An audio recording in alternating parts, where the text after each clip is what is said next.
Hey everyone, how are you? This is Jim Prusak, physical therapist at the Pain PT, and I'm here today to talk about the idea that you're not broken from an emotional level.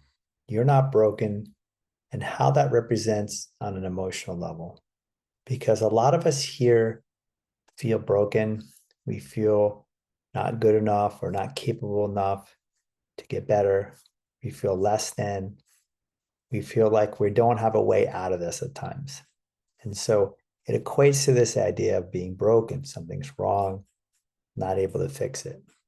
Okay. And that represents the symptom that we have in our body, the chronic symptom. Now, I want to talk to you guys today about what emotion corresponds with that.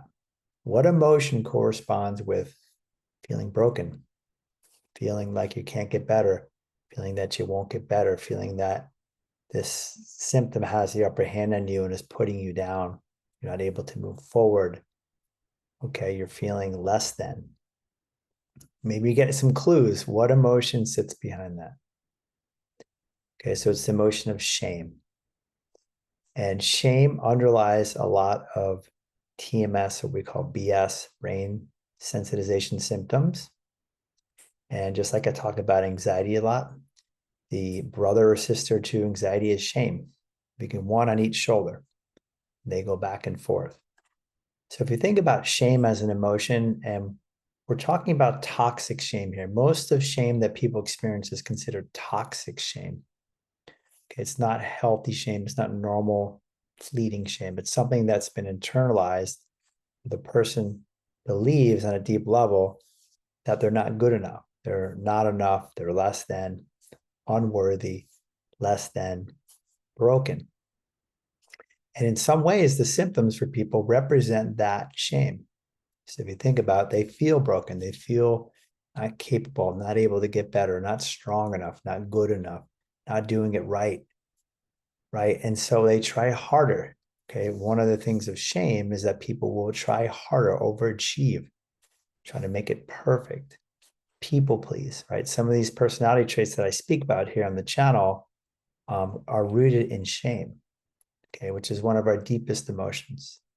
So it's really interesting to think of it this way. And I've started to talk to people more when I work with them one-on-one or in my groups about this, that we can correlate the emotion of shame with the symptoms.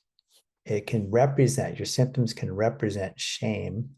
So you can have shame symptoms in your body, just like you can have anxiety symptoms in your body, okay, which is that irrational fear-based symptoms.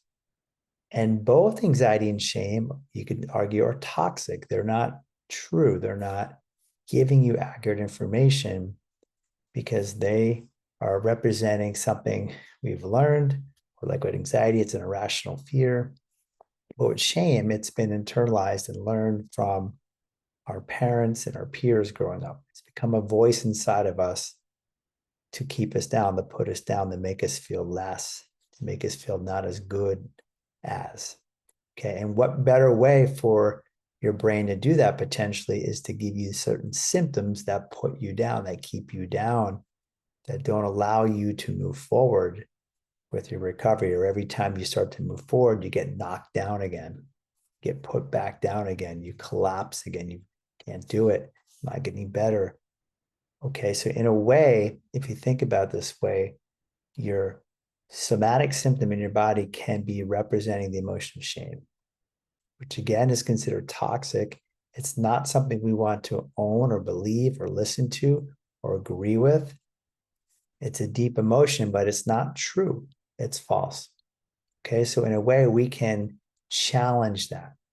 We can challenge shame. We can reject shame. We can stand up to it. Okay, so if we think of it that way on an emotional level and we bring it to your symptom, it's the same thing. We want to challenge, stand up to, confront your symptom because it might be representing shame in you.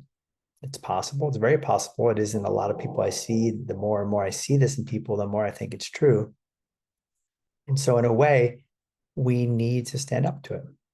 And we need to fill ourselves with something different, not with anger, self-criticism, blaming ourselves, putting ourselves down, beating ourselves up. That creates the shame, represents the symptom.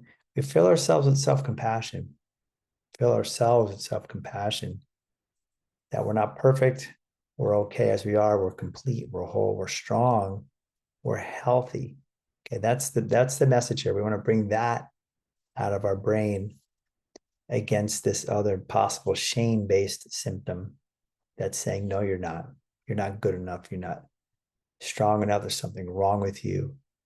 Okay, you can't do it. You're not going to get better. Okay, all those thoughts that can run through your mind, then you beat yourself up for it. That's all shame.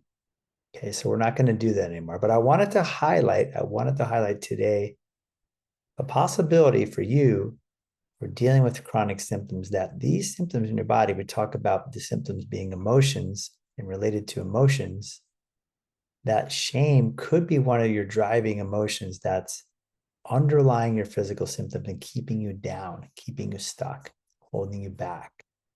Okay. When we go into shame, or we're coming from shame, we are going to feel depressed, down, stuck, frozen, freeze state. Think freeze state. Okay. So I hope this helps you guys to think about it in a different way in terms of these emotions and your symptoms, that what they're representing. Just like people can have anxiety symptoms, they can have symptoms from anger rising in them that's been suppressed or repressed. And typically, if we go back to shame, it's rooted in anger. It's rooted in anger. So shame's a secondary emotion. Like anxiety is a secondary emotion. Talked about that.